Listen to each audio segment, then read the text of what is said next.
మనం కుట్టబోయే సైజ్ ఇది XXL లో కుట్టబోయేది మనం.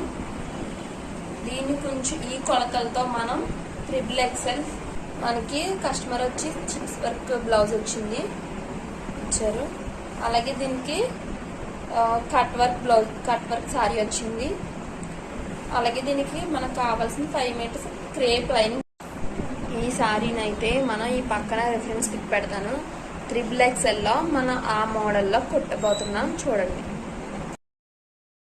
ఇప్పుడైతే మనం కుట్టిన బ్యూటిఫుల్ ఫ్రాక్ అయితే రెడీ అయిపోయింది చూడండి. మన ఫ్రంట్ లుక్ వచ్చి మొత్తం బ్లౌజ్ అంతా పట్టేసింది. హ్యాండ్స్కి అలాగే ఫ్రంట్ బ్యాక్ సారీలో ప్లెయిన్ వేసానండి. డోరీస్ సింపుల్ డోరీస్ పెట్టానండి, హెవీ డోరీస్ అవసరం లేదు. ఎందుకంటే నీట్గా అలాగే ఉంటాయి, నీట్గా ఉంటుంది. అలాగే ఫ్రంట్ లెంత్ వచ్చి లాంగ్ పెట్టాలి, కింద లెంత్ వచ్చి షార్ట్ పెట్టాలి.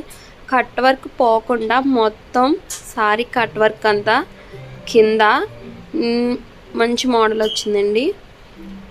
మనం కుట్టిన ఫ్రాక్ అయితే రెడీ అయిపోయింది చూడండి. ఫ్రంట్ లైక్ చేయండి, కామెంట్ చేయండి, సబ్స్క్రైబ్ చేసుకోండి.